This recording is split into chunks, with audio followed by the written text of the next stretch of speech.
सभी श्रोताओं का हार्दिक अभिनंदन।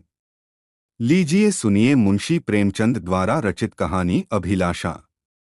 कल पड़ोस में बड़ी हलचल मची। एक पानवाला अपनी स्त्री को मार रहा था।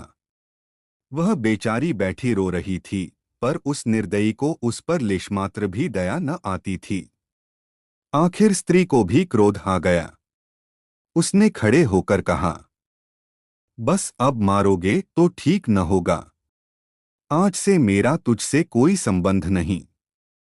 मैं भीख मांगूंगी पर तेरे घर न आऊंगी। यह कहकर उसने अपनी एक पुरानी साड़ी उठाई और घर से निकल पड़ी। पुरुष काठ के उल्लू की तरह खड़ा देखता रहा। स्त्री कुछ दूर चलकर फिर लौटी और दुकान की संदूकची खोलकर कुछ पैसे निकाले। शायद अभी तक उसे ममता थी, पर उस निर्दय ने तुरंत उसका हाथ पकड़कर पैसे छीन लिए। हाय री हृदयहीनता! अबला स्त्री के प्रति पुरुष का यह अत्याचार! एक दिन इसी स्त्री पर उसने प्राण दिए होंगे। उसका मुंह जोहता रहा होगा, पर आज इतना निष्ठुर हो गया है मानो कभी की जान पहचान ही नहीं। स्त्री ने पैसे रख दिए और बिना कहे सुने चली गई। कौन जाने कहा। मैं अपने कमरे की खिड़की से घंटों देखती रही कि शायद वह फिर लौटे या शायद पानवाला ही उसे मनाने जाए, पर दो में से एक बात भी न हुई। आज मुझे स्त्री की सच्ची दशा का पहली बार ज्ञान हुआ। यह दुकान दोनों की थी। पुरुष तो मटर गश्ती किया करता था, स्त्री रात दिन बैठी सती होती थी। 10-11 बजे रात तक मैं उसे दुकान पर बैठी देखती थी। प्रातः काल नींद खुलती तब भी उसे बैठी पाती। नोच खसोट काटकपट जितना पुरुष करता था, उससे कुछ अधिक ही स्त्री करती थी। पर पुरुष सब कुछ है, स्त्री कुछ नहीं। पुरुष जब चाहे उसे निकाल बाहर कर सकता है। इस समस्या पर मेरा चित्त इतना अशांत हो गया कि नींद आंखों से भाग गई। 12 बज गए और मैं बैठी रही। आकाश पर निर्मल चांदनी छिटकी हुई थी। निशानाथ अपने रत्नष्टित सिंहासन पर गर्व से फूले बैठे थे। बादल के छोटे छोटे टुकड़े धीरे धीरे चंद्रमा के समीप आते थे और फिर विकृत रूप में पृथक हो जाते थे, मानो श्वेतवसना सुंदरियां उसके हाथों दलित और अपमानित होकर रुदन करती हुई चली जा रही हों। इस कल्पना ने मुझे इतना विकल किया कि मैंने खिड़की बंद कर दी और पलंग पर आ बैठी। मेरे प्रियतम निद्रा में मग्न थे। उनका तेजमय मुखमंडल इस समय मुझे कुछ चंद्रमा से ही मिलता जुलता मालूम हुआ। वही सहास छवि थी जिससे मेरे नेत्र तृप्त हो जाते थे। वही विशाल वक्ष था जिस पर सिर रखकर मैं अपने अंतस्तल में एक कोमल मधुर कंपन का अनुभव करती थी। वही सुदृढ़ बाहें थीं जो मेरे गले में पड़ जाती थीं तो मेरे हृदय में आनंद की हिलोरें सी उठने लगती थीं। पर आज कितने दिन हुए मैंने उस मुख पर हंसी की उज्ज्वल रेखा नहीं देखी, न देखने को चित्त व्याकुल ही हुआ। कितने दिन हुए मैंने उस वक्ष पर सिर नहीं रखा और न वह बाहें मेरे गले में पड़ी। क्यों? क्या मैं कुछ और हो गई या पतिदेव ही कुछ और हो गए? अभी कुछ बहुत दिन भी तो नहीं बीते, कुल 5 साल हुए हैं, कुल 5 साल। जब पतिदेव ने विकसित नेत्रों और लालायित अधरों से मेरा स्वागत किया था, मैं लज्जा से गर्दन झुकाए हुए थी। हृदय में कितनी प्रबल उत्कंठा हो रही थी कि उनकी मुखछवि देख लूं, पर लज्जावश सिर न उठा सकती। आखिर एक बार मैंने हिम्मत करके आंखें उठाईं और यद्यपि दृष्टि आधे रास्ते से ही लौट आई, तो भी उस अर्धदर्शन से मुझे जो आनंद मिला, क्या उसे कभी भूल सकती हूँ? वह चित्र अब भी मेरे हृदयपट पर खींचा हुआ है। जब कभी उसका स्मरण आ जाता है, हृदय पुलकित हो उठता है। उस आनंद स्मृति में अब भी वही गुदगुदी, वही सनसनी है। लेकिन अब रात दिन उस छवि के दर्शन करती हूँ। उषाकाल, प्रातः काल, मध्याह्न काल, संध्याकाल, निशाकाल, आठों पहर उसको देखती हूँ, पर हृदय में गुदगुदी नहीं होती। वह मेरे सामने खड़े मुझसे बातें किया करते हैं। मैं क्रोशिये की ओर देखती रहती हूँ। जब वह घर से निकलते थे तो मैं द्वार पर आकर खड़ी हो जाती थी, और जब वह पीछे फिरकर मुस्करा देते थे तो मुझे मानो स्वर्ग का राज्य मिल जाता था। मैं तीसरे पहर कोठे पर चढ़ जाती थी और उनके आने की बाट जोहने लगती थी। उनको दूर से आते देखकर मैं उन्मत्तसी होकर नीचे आती और द्वार पर जाकर उनका अभिवादन करती। पर अब मुझे यह भी नहीं मालूम होता कि वह कब जाते और कब आते हैं। जब बाहर का द्वार बंद हो जाता है तो समझ जाती हूँ कि वह चले गए। जब द्वार खुलने की आवाज आती है तो समझ जाती हूँ कि आ गए। समझ में नहीं आता कि मैं ही कुछ और हो गई या पतिदेव ही कुछ और हो गए। तब वह घर में बहुत न आते थे। जब उनकी आवाज कानों में आ जाती तो मेरी देह में बिजली सी दौड़ जाती थी। उनकी छोटी छोटी बातों, छोटे छोटे कामों को भी मैं अनुरक्त मुग्ध नेत्रों से देखा करती थी। वह जब छोटे लाला को गोद में उठाकर प्यार करते थे, जब टामी का सिर थपथपाकर उसे लिटा देते थे, जब बूढ़ी भक्तिन को चिढ़ाकर बाहर भाग जाते थे, जब बाल्टियों में पानी भर भर पौधों को सींचते थे, तब ये आंखें उसी ओर लगी रहती थीं। पर अब वह सारे दिन घर में रहते हैं, मेरे सामने हंसते हैं, बोलते हैं, मुझे खबर भी नहीं होती। न जाने क्यों। तब किसी दिन उन्होंने फूलों का एक गुलदस्ता मेरे हाथ में रख दिया था और मुस्कराए थे। वह प्रणय का उपहार पाकर मैं फूली न समाई थी। केवल थोड़ से फूल और पत्तियां थीं, पर उन्हें देखने से मेरी आंखें किसी भांति तृप्त ही न होती थीं। कुछ देर हाथ में लिए रही, फिर अपनी मेज पर फूलदान में रख दिया। कोई काम करती होती तो बार बार आकर उस गुलदस्ते को देख जाती। कितनी बार उसे आंखों से लगाया, कितनी बार उसे चूमा। कोई 1 लाख रुपए भी देता तो उसे न देती। उसकी एक एक पंखड़ी मेरे लिए एक एक रत्न थी। जब वह मुरझा गया तो मैंने उसे उठाकर अपने बक्स में रख दिया था। तब से उन्होंने मुझे हजारों चीजें उपहार में दी हैं, एक से एक रत्नष्टित आभूषण हैं, एक से एक बहुमूल्य वस्त्र हैं, और गुलदस्ते तो प्राय नित्य ही लाते हैं, लेकिन इन चीजों को पाकर वह उल्लास नहीं होता। मैं उन चीजों को पहनकर आईने में अपना रूप देखती हूँ और गर्व से फूल उठती हूँ। अपनी हमजोलियों को दिखाकर अपना गौरव और उनकी ईर्ष्या बढ़ाती हूँ। बस अभी थोड़े ही दिन हुए हैं, उन्होंने मुझे चंद्रहार दिया है। जो इसे देखता है मोहित हो जाता है। मैं भी उसकी बनावट और सजावट पर मुग्ध हूँ। मैंने अपना संदूक खोला और उस गुलदस्ते को निकाल लाई। आह! उसे हाथ में लेते ही मेरी एक एक नस में बिजली दौड़ गई। हृदय के सारे तार कंपित हो गए। वह सूखी हुई पंखड़ियां, जो अब पीले रंग की हो गई थीं, बोलती हुई मालूम होती थीं। उसके सूखे मुरझाए हुए मुखों के अस्फुटित कंपित अनुराग में डूबे शब्द साय साय करके निकलते हुए जान पड़ते थे। किंतु वह रत्नष्टित कांति से दमकता हुआ हार स्वर्ण और पत्थरों का एक समूह था, जिसमें प्राण न थे, संज्ञा न थी, मर्म न था।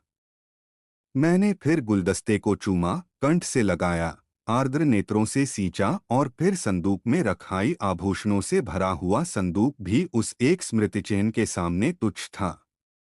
यह क्या रहस्य था? फिर मुझे उनके एक पुराने पत्र की याद आ गई। उसे उन्होंने कॉलेज से मेरे पास भेजा था। उसे पढ़कर मेरे हृदय में जो आनंद हुआ था, जो तूफान उठा था, आंखों से जो नदी बही थी, क्या उसे कभी भूल सकती हूँ?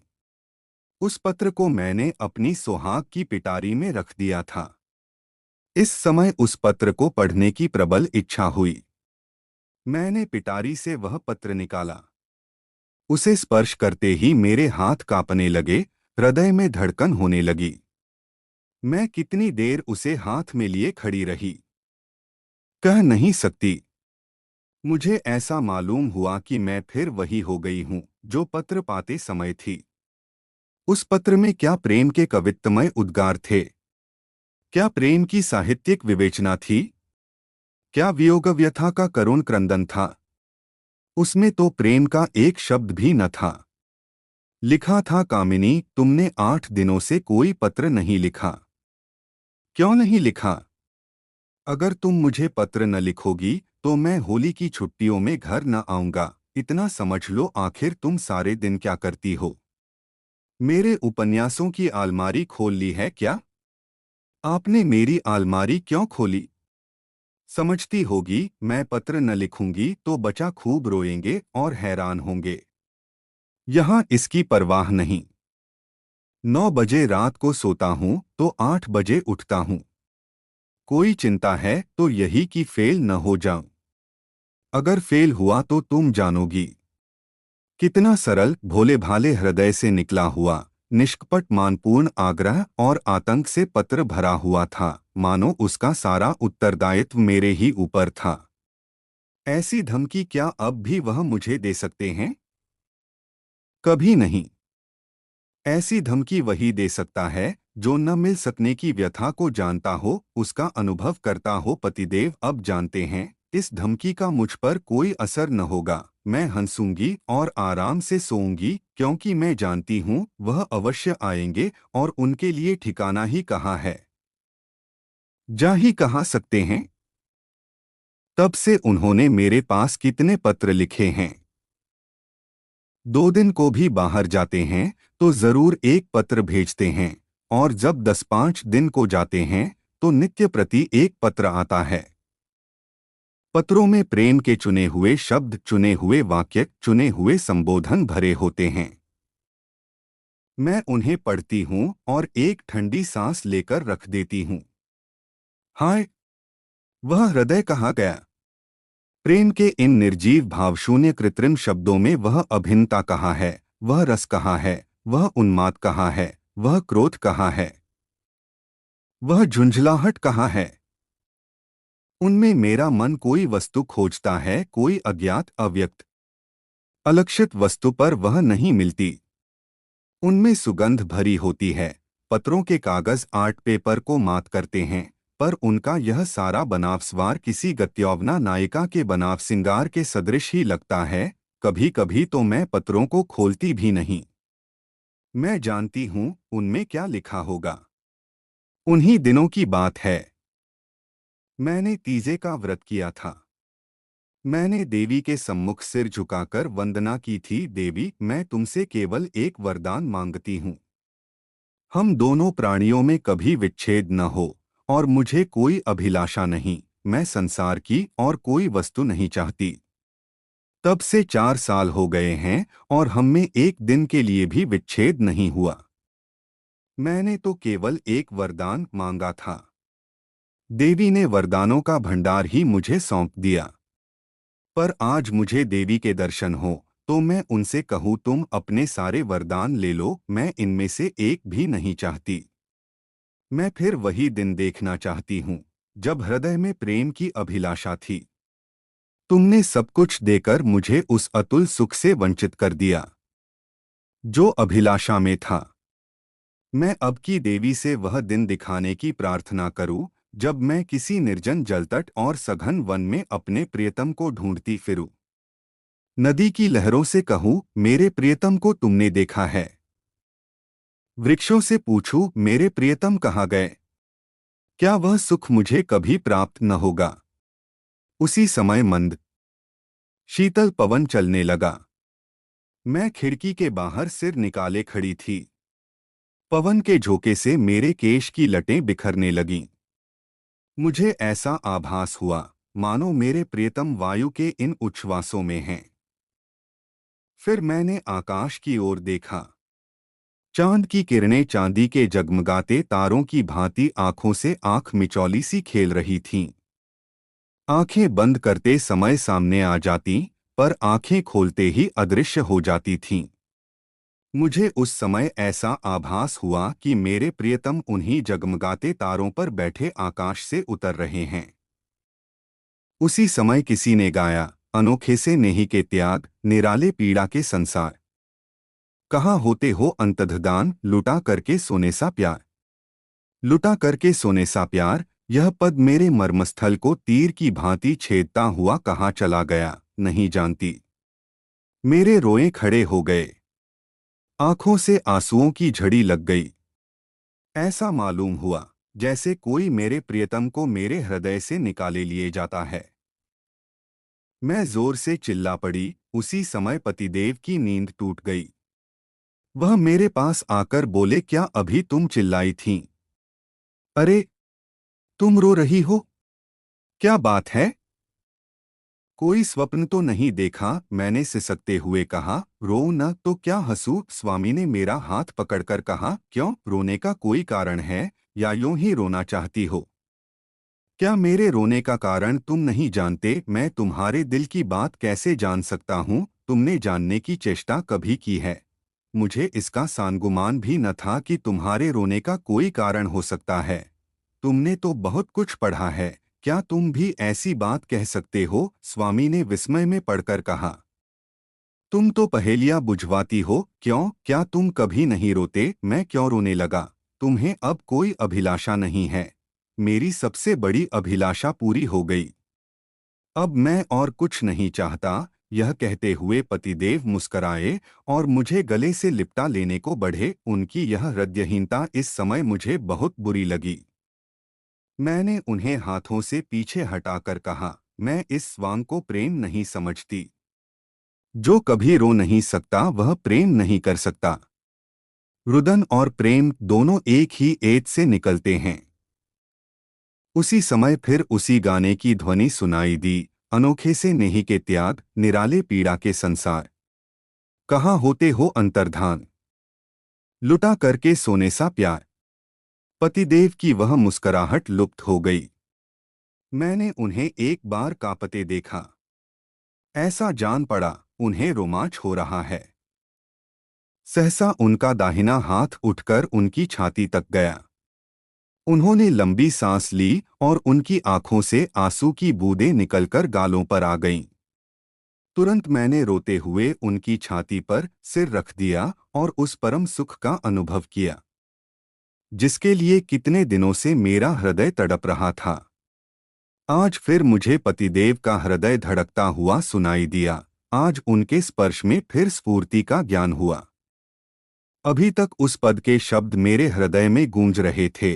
कहाँ होते हो अंतर्धान, लुटा करके सोने सा प्यार।